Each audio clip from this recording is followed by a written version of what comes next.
Good evening and welcome to today's Tropics for August 13th, 2021. Please note I am not a meteorologist, and this video is just a collection of my thoughts and opinions about the storms talking about, and for any decision making, please consult the National Hurricane Center or your local officials.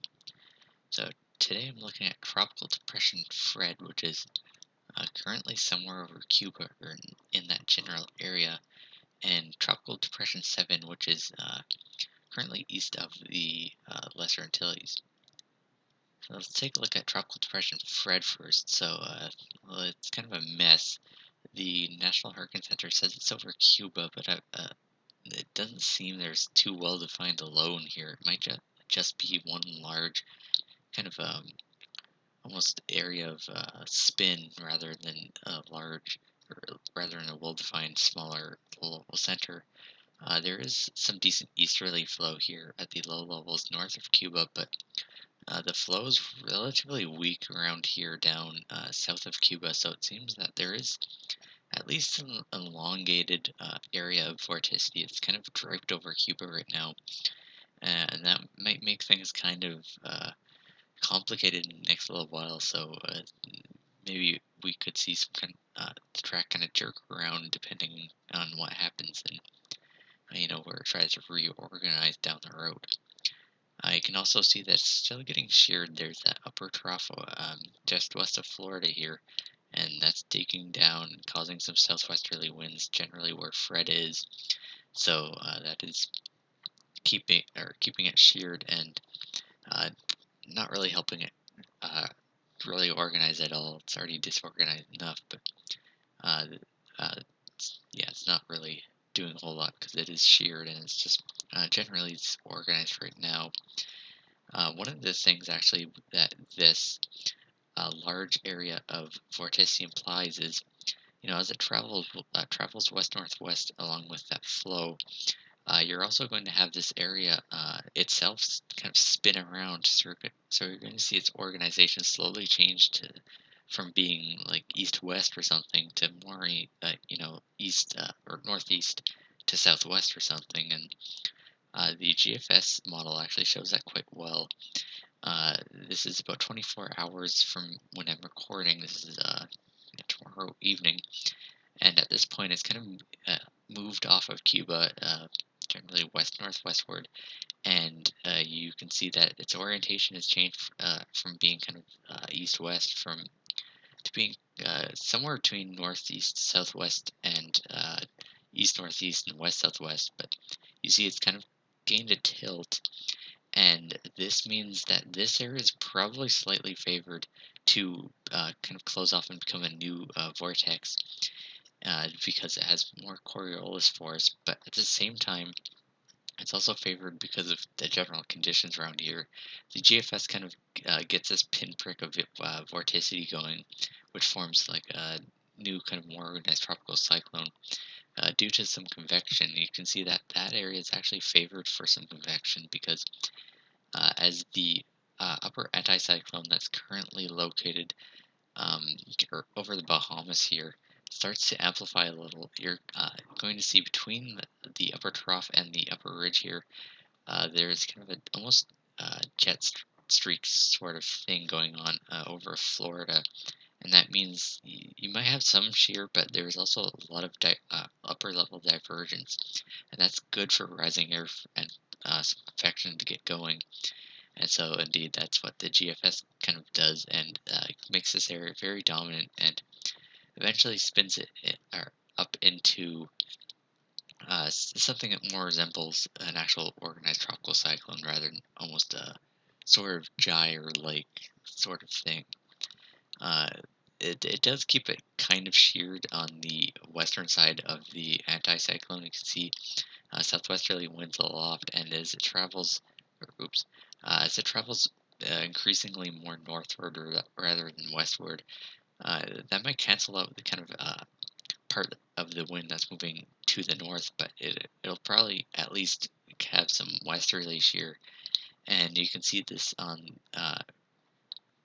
the precipitable water here. You can see like you know maybe a bit trying to wrap around, but a lot of it is kind of kept off to the east due to that westerly shear, and so that means even if it kind of travels out into the eastern Gulf of Mexico, and any sort of core that tries to redevelop in the conditions that are a bit more favorable here, uh, it, that doesn't mean that Florida won't have impacts. It's actually more likely that that shear will put a lot of rain over Florida and cause some flooding risks, and that is something the National Hurricane Center has kind of uh, been paying attention to. And looking at their official track forecast here, you can see, uh, yeah, as it kind of rounds the western side of the ridge and feels the influence of a trough to the north, it's going to start curving slowly more and more northward, eventually till it makes landfall probably somewhere around the panhandle of Florida. Again, it's hard to tell right now because we there probably isn't really a well defined low in here. There could be, but it's hard to make out. So I think we'll have to wait another day or so for, say, a center reformation to get going, and then we'll have an actual center again that's well defined that we can actually latch onto and use for the track. But this is what the National Hurricane Center has. It also is expected on this forecast to strengthen up to 50 knots, just because of these more favorable conditions. Uh, Likely maybe some less shear, and so probably some reorganization as it gets into the Gulf here. There are also some tropical storm watches and warnings up for southern Florida and the southwest coast of Florida. So at the very least, there are going to be some stronger winds in embedded thunderstorms, but depending on where it tracks, it could also see some of that wind field cause some higher winds for this part of Florida. However, as with a lot of those weaker tropical cyclones, the big thing isn't the wind, but rather the rain, and that's what the National Hurricane Center has right now. If if you kind of are observant about this, you can see that it's supposed to track all the pretty far west of Florida. However, you can see that this kind of axis of increased rainfall is east of the expected track forecast, and that is because of that westerly shear that will kind of keep it a bit more east weighted. And this is why, even though you might be out of the cone and the track might be shifting away from you if you're in Florida, you should still be keeping an eye on this because it could still cause some heavy rain, especially over southern Florida, and perhaps even higher in embedded thunderstorms. Those are always hard to uh, it's always hard to get that or down uh, super accurate, but generally it looks like there will be a few inches of rain over southern Florida and parts of western Florida as Fred tracks north. Uh, so, if you're in areas prone to flooding, uh, be prepared for that as Fred passes by and hopefully doesn't try to reorganize. It doesn't seem to be the most likely thing to happen, but Uh, hopefully it's weak and we don't have much more than a lot of rain. Let's take a look at Tropical Depression 7 now. This is, again, out in the main development region that and east of the Lesser Antilles. It's trying to organize now. It seems to be stronger than a lot of the global models, so I wouldn't quite trust them right now because they have been generally too weak, but they are good to gauge the kind of conditions around. But in general, I don't think it's going to dissipate between here and the islands, which some of the global models are predicting. But it might be, say, sheer downline, but we'll have to see about that. Anyway, it's looking decent now. It's not quite as easterly sheared like it was yesterday, and it has a decent amount of convection over the center. Uh, and it's currently weakening now, but it has been able to keep that even during the convective diurnal minimum. So it's very likely a tropical cyclone now, as that buoy was measuring. We'll have to see if it can strengthen or not, because the conditions aren't perfect here. They're pretty good, but it's not totally perfect right now. Uh, there's a bit of drier air behind the storm, but it doesn't look like it's really getting into it because it's pretty far away from the actual storm. And one thing you'll notice is actually the easterly shear has started to back off. You can see some outflow here, but also it's not really as sharp on the eastern side anymore. And there's actually some outflow here, so the shear is starting to lower as the kind of big upper level flow regime goes from being very, very strongly easterly to weaker and eventually perhaps westerly. Um, so what looks like will happen is it will probably track to the west-northwest in general towards the Lesser Antilles and perhaps the Greater Antilles. We don't know exactly. We'll have to get a better idea of where exactly the low level center is and how strong the ridge is. We have a recon mission going in actually tomorrow afternoon, both at low levels and the upper levels. So that'll give us a better idea of how strong the ridge really is, where the low level center really is, and maybe that'll give us a better idea of the track. But in general, it should track into the area of the Greater Antilles, or perhaps a bit south or north, but it's hard to know.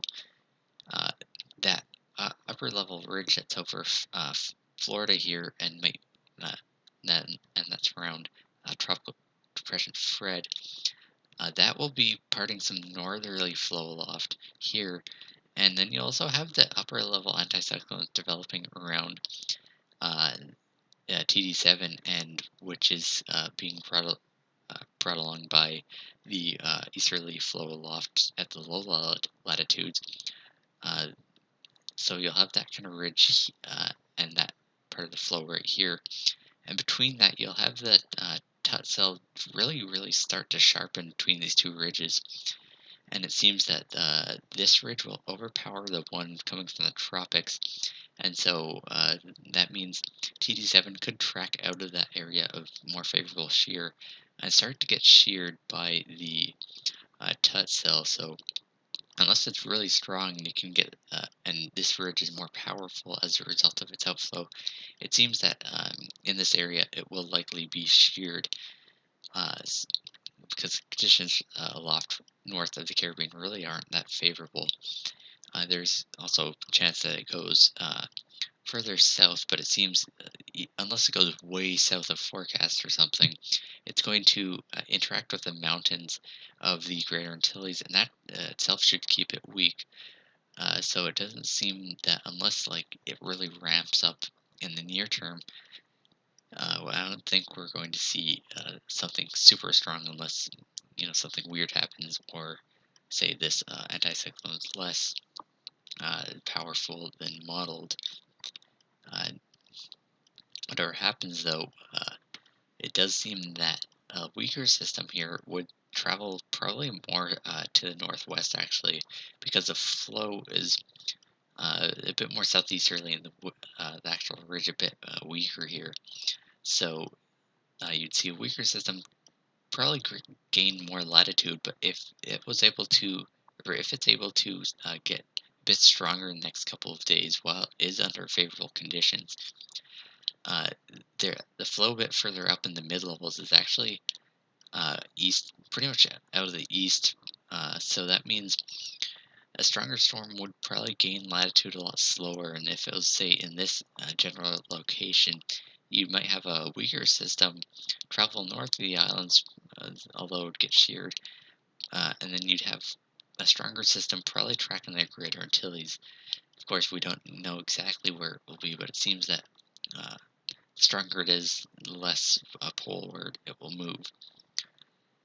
Another thing to note actually is it's actually moving at 22 miles an hour, so the conditions might be improving, but if it keeps moving that fast, it might kind of cause some issues with organization, because that typically is it's the sort of thing that happens with fast-moving tropical cyclones.